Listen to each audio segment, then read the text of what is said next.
하나님은 날마다 우리들에게 새로운 일을 행하기 원하십니다. 하나님이 쓰기 좋은 그릇을, 또 부르심에 응답할 수 있는 그릇, 하나님이 언제 어느 때 불러도 응답할 수 있는 그릇을 준비시키고 그 그릇을 훈련시키고 그 그릇을 사용하기를 원하십니다. 그것이 바로 하나님이 택하신 사람, 하나님 보시기에 아름다운 사람, 하나님 뜻대로 순종한 사람, 그 사람을 하나님 쓰십니다. 왜냐하면 하나님의 영광과 하나님의 뜻을 이 땅에 풀어내야 되기 때문에, 이 땅에 하나님의 나라가 임해야 되기 때문에 하나님께서 말씀을 주시고 감동을 주시면 예, 그렇게 하겠습니다, 이렇게 대답하고, 작은 일이든 큰 일이든 어떤 일을 시키신다 할지라도 할 수 있는 것, 하나님 보시기에는 큰 일이든 작은 일이든 똑같이 순종하는 것을 원하십니다. 큰 일은 순종하고 작은 일을 순종하지 않는 것 하나님이 기뻐하지 않습니다. 작은 일부터 순종할 수 있는 자가 하나님께서 5달란트, 2달란트 맡길 수 있습니다. 하나님은 순종할 수 있는 기회를 우리들에게 주시고 하나님 앞에 나올 수 있는 기회를 많이 주십니다. 돌이키고 그 뜻에 순종했을 때 그 사람이 하나님 뜻에 합한 삶을 살기 때문에 그 사람에게 하나님 부르심을 주시고 할 수 있습니다. 그 부르심에 따라 살도록 이끌어 가십니다. 하나님은 사람을 변화시킬 능력이 있습니다. 그런데 억지로 도살장에 억지로 끌려가듯 그렇게 주의를 감당하기 원하지 않으십니다. 억지로 아닙니다. 자원하는 심령으로 기쁨으로 하기 원하기 때문에 하나님은 우리의 전인격을 통해 만나주시고 스스로 자원하도록 그렇게 하시는 것입니다. 그럼 자원한 마음을 주셔서 하나님 앞에 그 뜻을 묻고 그 뜻대로 하고 또 묻고 그 뜻대로 하고 물음을 통해 순종하도록 그렇게 하나님은 원하시는 것입니다. 인간이 모든 걸 다 알 수 없듯이 인간에게는 오늘 하루 살아갈 수 있는 말씀을 주셨기 때문에 그 말씀을 통해서 매일의 양식을 먹고 그 뜻대로 순종하고 또 그 다음날 또 그 말씀을 먹고 또 순종하도록 매일 일용할 양식을 우리들에게 주신 이유가 바로 여기에 있습니다. 사울에게 수많은 기회를 주셨습니다. 순종하도록 수많은 기회를 주셨는데 그는 자기 영광, 자기 의를 추구했습니다. 하나님은 잠언서를 통해서 패망의 선봉이 바로 교만이다. 하나님은 교만한 자를 물리치신다. 이렇게 말씀하셨는데도 불구하고 욕심을 버리지 못하고 자기 왕고, 자기 뜻, 자기가 전쟁을 해서 승리했네. 이렇게 자기 이름을 드러내길 원했던 것입니다. 오늘 본문을 중심으로 말씀을 함께 풀어보도록 하겠습니다. 1절 말씀 보겠습니다. 주님께서 사무엘에게 말씀하셨다. 사울이 다시는 이스라엘을 다스리지 못하도록 내가 이미 그를 버렸는데 너는 언제까지 사울 때문에 괴로워할 것이냐? 너는 어서 뿔병에 기름을 채워 가지고 길을 떠나 베들레헴 사람 이새에게로 가거라. 내가 이미 그의 아들 가운데서 왕이 될 사람을 한 명 골라 놓았다. 사울은 신본주의를 따르는 사람이 아니라 인본주의, 하나님 나라보다는 자신의 나라를 세운 것입니다. 오늘 말씀해 보니까 이스라엘을 다스리지 못하도록 내가 이미 그를 버렸다. 이스라엘은 신본주의, 하나님을 창조주 하나님 모시고 살아간 그런 나라입니다. 하나님께서 이미 폐위를 작정하셨고 다른 사람을 세우도록 하셨는데 이 사울은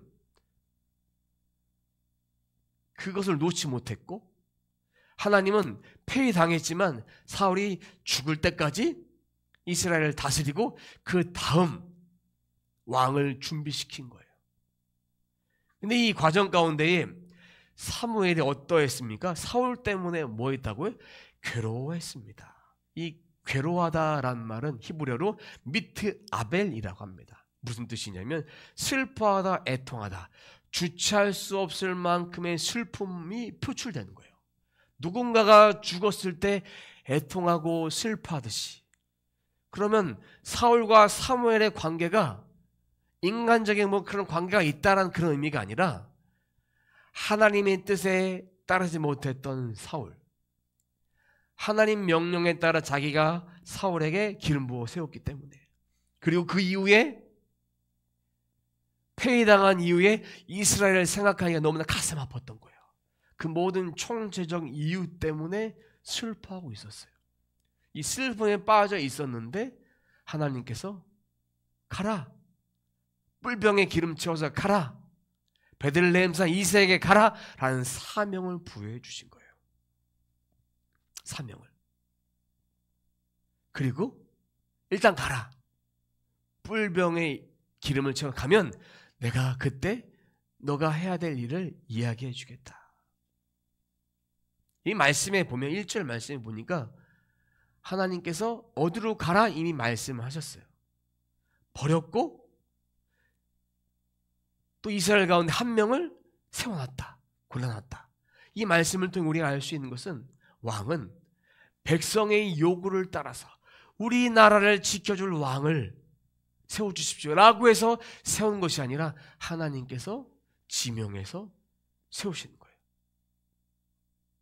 하나님 나라에서는 이 뿔병을 가지고 뿔병에 기름을 채워라 되어 있죠. 근데 개정개혁 성경에 보면 뿔에 기름을 채워 가지고 가라라고 되어 있어요. 그러면 뿔병, 뿔 같은 의미예요. 왜냐하면 이 뿔은 속이 비어있는 양의 뿔을 말합니다. 그러니까 병이 될 수 있는 거예요. 뿔이라고 해도 틀리지 않고 뿔병이라고 해도 틀리지 않은 거예요. 이 속에 기름을 채워서 가야 되는 거예요. 근데 뿔에는요, 힘과 능력과 권세를 상징하고 있습니다. 이 기름은 누구한테 부을까요? 왕, 선지자, 제사장. 다음 왕이 될 왕에게 기름을 붓는 것이니까 그 기름을 준비하는 것이 마땅합니다. 기름을 부을 때 하나님의 능력이 임한다라는 그런 상징성을 가지고 있습니다. 이제 사무엘은 이새에게 갑니다. 말씀해 보니까 한 명을 골라놨다고 되어 있죠. 근데 개정개혁 성경에 보니까 보았느니라 이렇게 되어 있고, 옛날 성경을 찾아봤더니 개혁 성경에는 예선하였음이니라 이렇게 되어 있어요. 번역은 단어는 다르게 썼지만 같은 의미입니다. 보았다는 말은요, 히브리어로 라이타라고 하는데, 라이타는 뭐냐면 원형이 바로 라인데 일반적인 눈으로 보는 거예요. 바라보는 거예요. 하나님이 바라보셨다. 어떤 대상을 바라봤다라는 얘기는 선택했다는 그런 의미를 가지고 있습니다. 우리가 하나님께 눈을 들어 바라볼 때, 하나님께 집중할 때는 하나님께 순종한다고 합니다. 그리고 또 하나님이 누군가를 바라볼 때는 그 사람을 선택했다, 그런 의미를 가지고 있습니다. 그러니까 우리가 하나님을 바라본다는 얘기는 말씀을 제가 받아들이겠습니다. 예배 중심에 하나님을 바라보고 예배할 때는 제가 이 말씀을 받겠습니다. 의미와 같은 것입니다. 예선하였다, 보았다, 골라놓았다. 이 골라놓았다는 얘는 좀 쉽게 풀었었고, 바라보았다, 예선했다, 다 똑같은 의미로 하나님 마음에 합한 왕을 하나님이 점 찍어놨다는 그런 의미입니다. 선택했다는 그런 의미를 가지고 있습니다. 2절 말씀 보겠습니다. 사무엘이 여쭈었다. 내가 어떻게 길을 떠날 수 있겠습니까? 사울이 이 소식을 들으면 나를 죽일 것입니다. 주님께서 대답하셨다. 너는 암송아지를 한 마리 끌고 가서 주님께 희생제물을 바치러 왔다고 말하여라. 사무엘에게 고민거리 한 가지가 있어요. 2절 보면 내가 어떻게 길을 떠날 수 있느냐? 다윗 왕에게 기름 부을 수 없다는 얘기예요. 왜냐하면 현재 왕이 있는데 폐위당했지만 그가 죽을 때까지는 왕인데 그 왕을 놔두고 또 다른 사람에게 기름 부었다는 사실을 사울이 알게 되면 이 사무엘은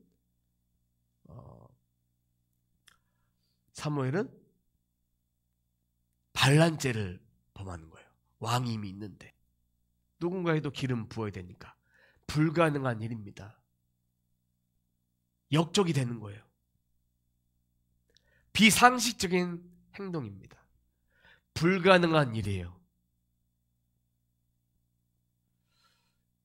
이 사실을 사울이 들으면 나는 죽습니다. 이 마음이 이해가 되십니까? 두려운 상태로 가지고 있는 거예요.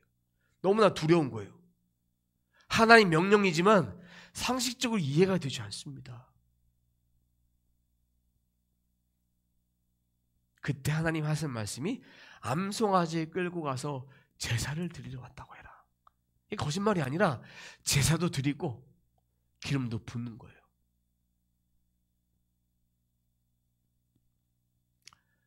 그리고 이새를 초청해서 제사를 드리면 아무런 탈이 없다. 이렇게 해야 될 것을 말씀하시고 희생제물 암송아지를 준비해서 간 거예요. 자, 그럼 하나님은 이렇게 말씀에 순종하도록 끊임없이 말씀하세요.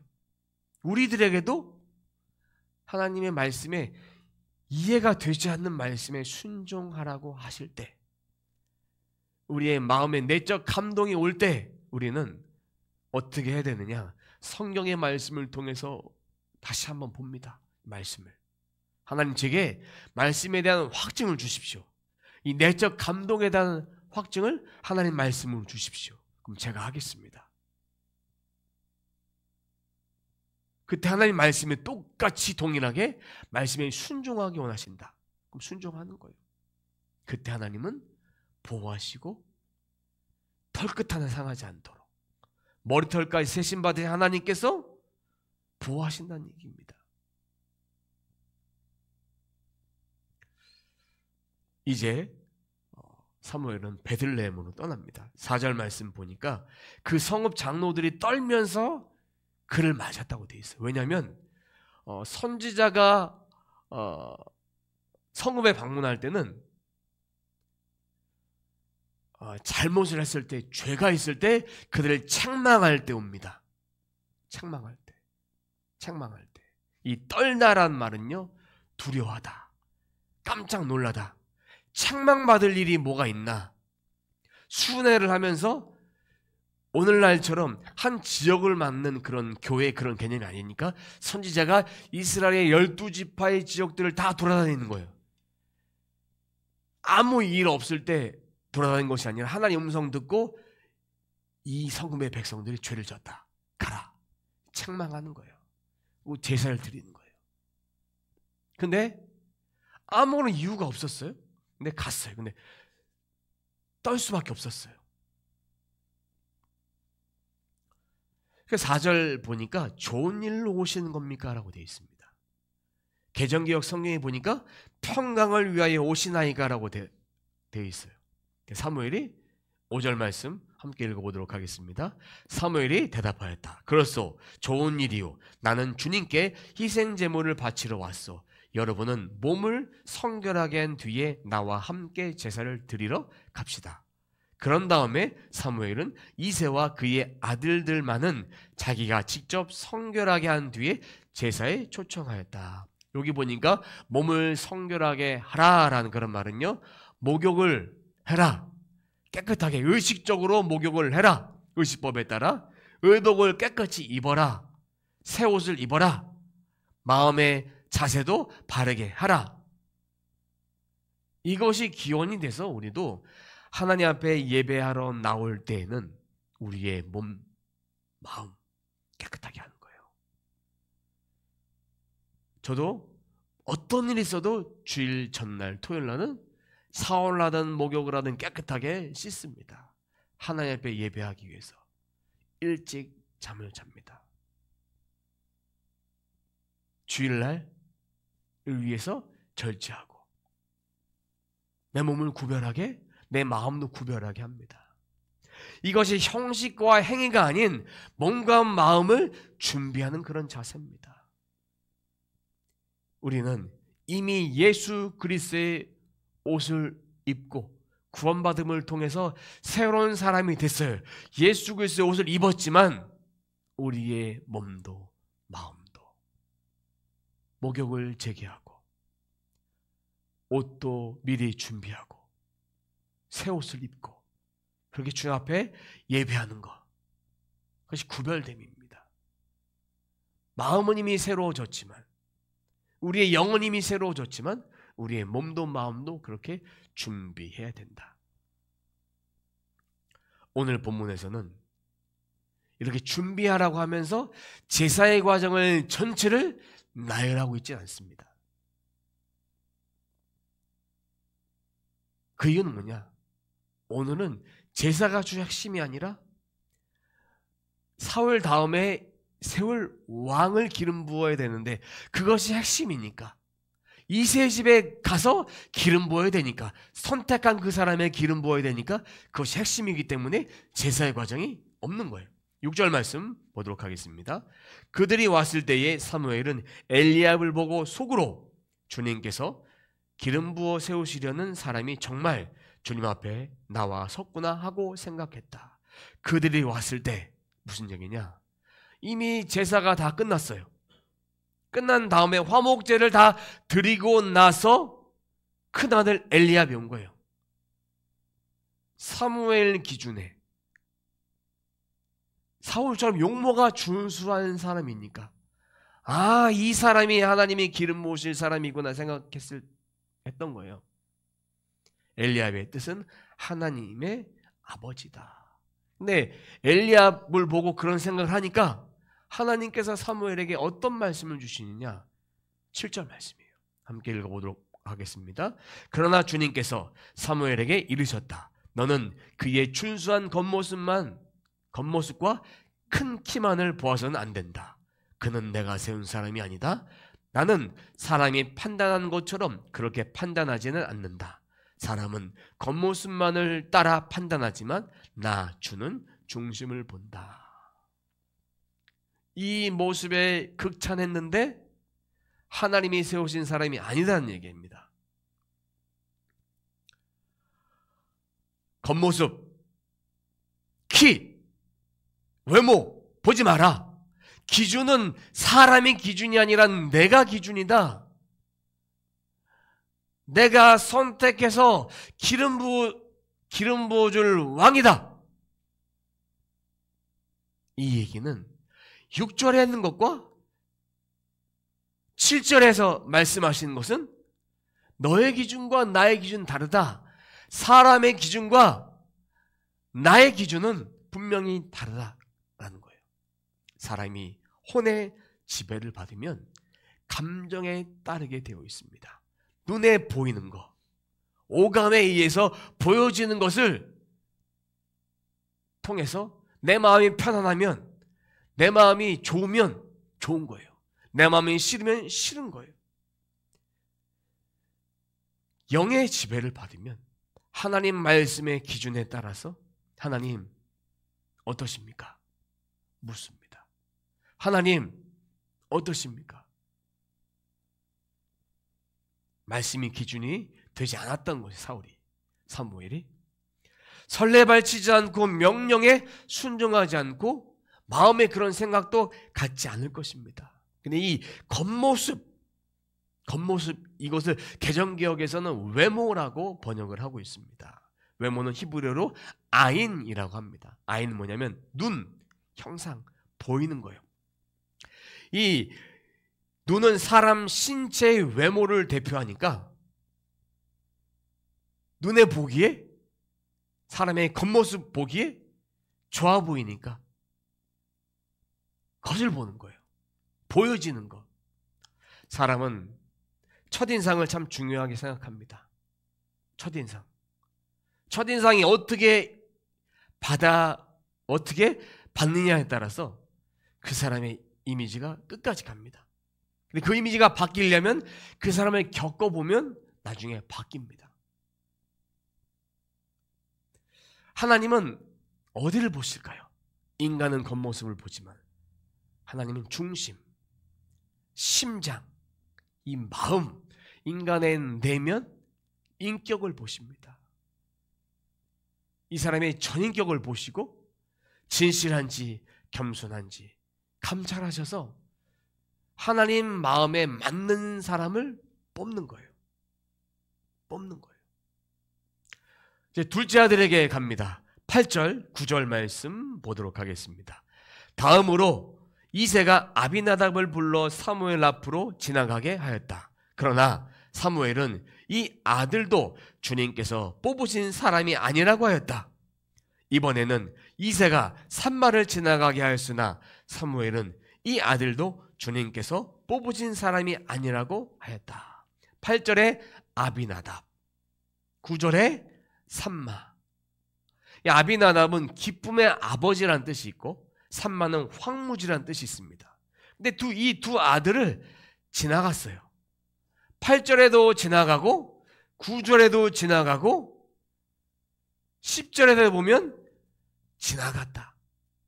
7 아들 모두를 다 지나갔다라고 되어 있어요. 지나갔다.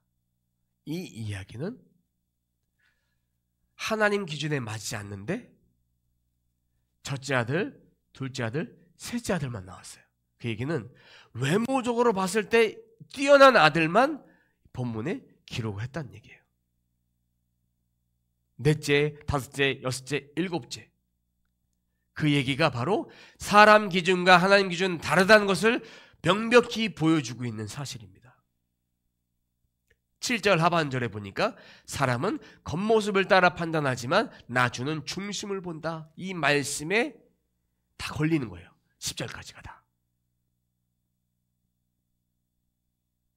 하나님이 선택하셨는데 아무도 없는 거예요. 당신의 아들들이 다 왔나? 왔습니까? 막내가 있기는 하지만 11절 보도록 하겠습니다. 막내가 남아있기는 합니다만 지금 양떼를 치러 나가고 없습니다. 어서 사람을 보내어 데려오시오. 그가 이곳에 오기 전에는 제물을 바치지 않겠소. 자, 이미 제사를 드렸어요. 근데 제물을 바치지 않겠소. 번역이 잘못된 것일까요? 번역이? 그가 이곳에 오기 전에 제물을 바치지 않겠소라는 그런 말. 개정개혁 성경 한번 보면 한번 띄워주세요. 그가 여기 오기까지는 우리가 식사 자리에 앉지 아니하겠소. 이 둘 다 맞는 번역이에요. 어떤 의미냐면 제사를 드린다는 것은요, 화목제물을 드린다는 것은 제물을 드리고 나서 이 제물을 제물 드린 사람들과 함께 음식을 먹는 것까지 제사인 거예요. 그러니까 화목제물은 제사 드리는 과정과 음식을 먹는 교제까지 포함해서 제사다. 이 세 번역에서는 제물을 바치지 않겠다는 얘기는 제사가 마무리되지 않았다는 그런 의미입니다. 그리고 개정개혁에서는 식사자리에 앉지 않겠소라는 그런 의미도 제사를 드리고 먹는 것까지 마치지 않았는데 마지막 말째 막내 아들 8째 아들까지 와서 그를 기름 붓고 나서 음식을 먹겠다는 그런 의미입니다.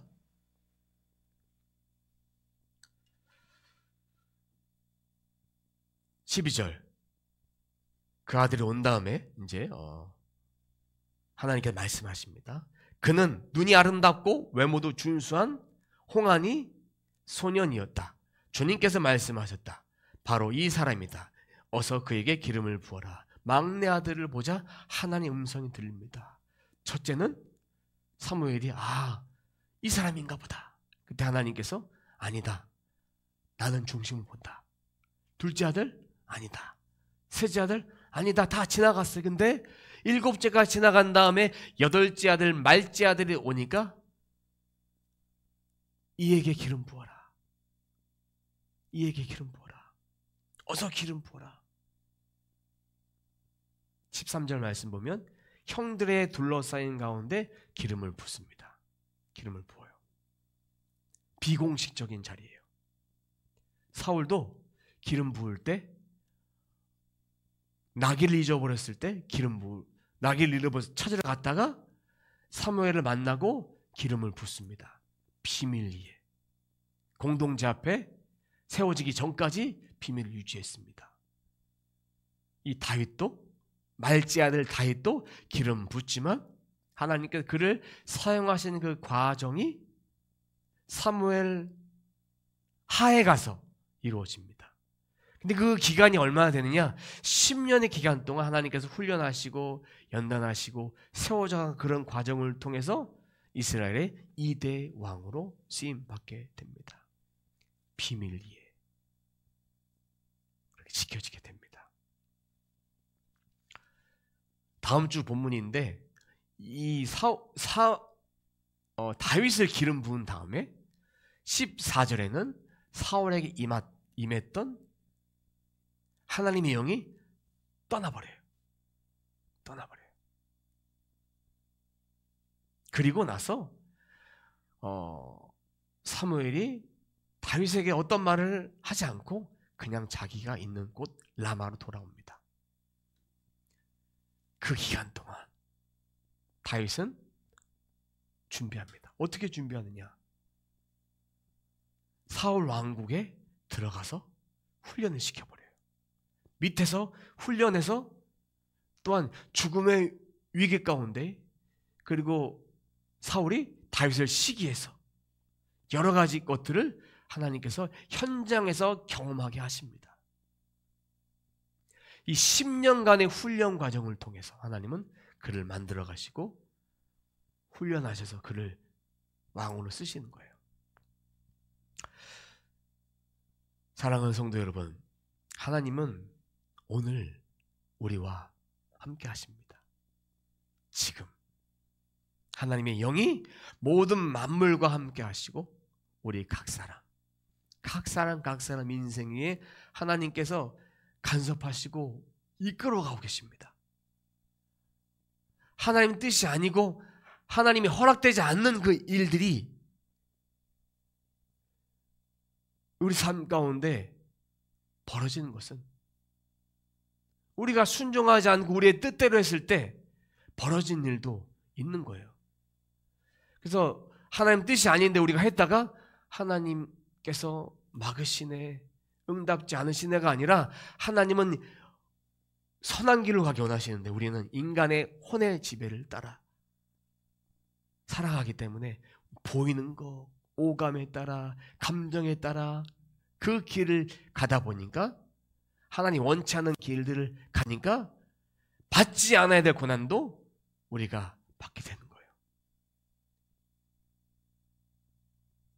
고난 뒤에 축복이 있다는 얘기는 하나님 말씀에 순종한 다음에 그 뒤에 주신 축복이 있다는 것이지, 하나님 뜻이 아닌 다른 뜻에 순종해서 고난 받는데 그 고난을 통해서 축복이 있다, 그 의미와 다른 의미입니다. 하나님은 각 사람 위에 간섭하시되 이끌어 가신다. 우리는 예수 그리스도의 보혈로 구속함을 입고 죄사함을 입었습니다. 그것은 우연이 아니에요. 자발적인 것도 아니에요. 자격이 있어서 우리가 구원받은 것도 아닙니다. 하나님의 뜻과 계획하심을 따라 우리는 선택함을 입었어요. 그 말씀을 통해서 우리가 말씀을 들을 수 있는 기회를 하나님 주셨습니다. 그 기회를 놓친 자가 누구냐? 내 마음의 뜻을 따라서 하나님 말씀을 거절하는 거, 거부하는 거. 그러다 보면 하나님께 계속 주시지만 그 마음의 강팍함을 통해서 하나님과 멀어질 수밖에 없고 사울처럼 버림받을 수밖에 없는 거예요. 우리는 그러한 인생을 살지 않도록 오늘 말씀을 주신 것입니다. 사울을 통해서 반면교사 삼게 하시고 또 다윗을 통해서 기름 부음 받고 예수 그리스도를 통해서 우리가 왕 같은 제사장이 되었기 때문에 이제 이 기름 부음을 우리의 삶 가운데 매일매일 채워가는 일들을 해야 됩니다. 그 기름 부음이 우리 인생을 함께 하십니다. 그 기름 부음을 통해 우리가 인도함 받고 있습니다. 우리 뜻 내려놓고 하나님의 뜻에 순종하도록 그걸 원하시는 거예요. 오늘 말씀이 성령의 음성으로 들리기를 원합니다. 오늘 말씀이 나에게 주신 말씀으로 받기를 원하십니다. 하나님이 우리를 선택하신 이유, 기름 부어 도구로 사용하기 위해서. 너 여기 가라, 여기 가라, 여기 가라, 여기 가라. 이 뜻에 순종하도록 우리를 기름 부으시고 택하시고 우리에게 성령을 불어넣어 주신 것입니다. 하나님은 말씀에 순종하기 원하십니다. 사무엘처럼 하나님 말씀하옵소서. 주의 종이 듣겠나이다. 주의 종이 듣고 순종하겠나이다. 제가 영의 인도하심 따라 살겠습니다. 영의 인도하심 따라 순종하겠습니다. 이 고백으로 하신다. 사랑하는 성도 여러분, 우리 모두가 하나님 말씀하옵소서. 저에게 성령 주신 하나님 말씀하옵소서. 제가 이 기름 부음 받고 성령의 충만함을 받고 이 충만함으로 저도 하나님 뜻에 순종하겠습니다. 이 고백 영원히 변치 않는 우리 모두가 되기를 하나님은 원하십니다. 하나님 말씀하옵소서. 주의 종이 듣겠나이다. 주의 종이 순종하겠나이다. 하나님 말씀에 인도하심 따라 살겠나이다. 이 고백으로 매일매일 성령의 충만함을 채워가며 성령 안에서 주님 주신 그 자유함을 누리며 말씀에 순종할 수 있는 도구로 그렇게 매일매일 살아가는 저와 여러분의 삶이 되시길 주님의 이름으로 축원합니다.